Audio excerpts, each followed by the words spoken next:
నమస్తే, welcome to NSTV news. ముందుగా ముఖ్యాంశాలు.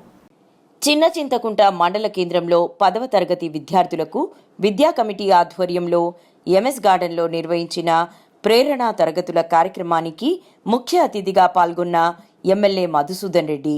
ఈ సందర్భంగా ఎమ్మెల్యే మాట్లాడుతూ 10వ తరగతిలో మంచి మార్కులతో ఉత్తీర్ణత సాధించాలని కోరారు.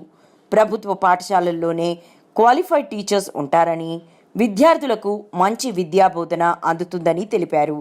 నేను ముఖ్యమంత్రి రేవంత్ రెడ్డి ప్రభుత్వ పాఠశాలల్లోనే చదువుకుని ఈ స్థాయికి వచ్చామని తెలియజేశారు. అన్ని సబ్జెక్ట్స్ ఇలా ఉంటాయి.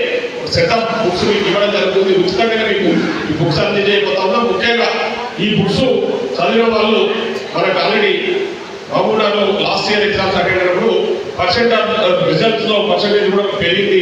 కాబట్టి మీకు 80% ఉపయోగపడుతుందనే ఆలోచనతోనే ఒక సాంకేతికతతో కూడిన విద్య మీకు అందించాలనే లక్ష్యంతోనే ఈ బుక్స్ దాదాపు 20 లక్షల రూపాయలు ఖర్చు పెట్టి మొత్తం విధంగా ఈ బుక్స్ తయారు చేయడం జరిగింది. ఈ బుక్స్ మీకు ఉపయోగపడితే మీకు యూటిలైజ్ అయితే అనే ఉద్దేశంతోనే ప్రతి హై స్కూల్ కూడా ఈ బుక్స్ ఇవ్వబోతా ఉన్నాం. సో ఈరోజు ఈ మండలంలో ఈ బుక్స్ అన్ని కూడా మీకు అందరూ మీ టీచర్స్ డిస్ట్రిబ్యూట్ చేస్తాం. మీరు ఎట్లా ఈ బుక్స్ ను వాడాలన్న విషయం కూడా మీ టీచర్లు మీకు చెప్తారని చెప్పి కూడా ఈ సందర్భంగా తెలియజేస్తూ మళ్ళా మీకు ఈ బుక్స్ సంబంధించిన వ్యక్తి కూడా మీ స్కూల్కి వస్తాడు. నేను ఒక పర్సన్ పంపిస్తా.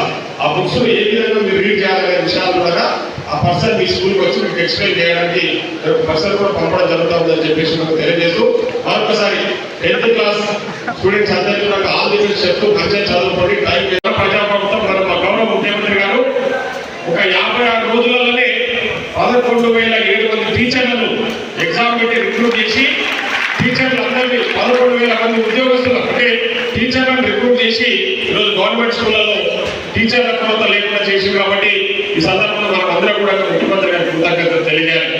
అదేవిధంగా టీచర్స్ ప్రమోషన్స్ ఇచ్చి సీనియర్లు అందరికి ప్రమోషన్ ఇచ్చి ఇప్పుడు మురళీ కృష్ణ గారు అదే ఎంఈఓ చాలా స్కూళ్ళల్లో అంటే చాలా మండలాలు ఎంఈఓ లేకుండే, ఒక్కొక్క 4 మండలాలకు 5 మండలాలు కలిపి ఒక ఎంఈఓ ఉండే. కానీ ఈరోజు 650 మంది ప్రమోషన్ ఇచ్చి ప్రతి మండలానికి ఒక ఎంఈఓ నియమించి ఆ ఎంఈఓ ద్వారా అన్ని స్కూల్స్ పర్యవేక్షణ చేయించి స్కూళ్ళలో మంచి విద్య అందుతుందా లేదా అని చెప్పేసి ఎంఈఓ ద్వారా గవర్నమెంట్ రిపోర్ట్ తీసుకుంటా ఉంది.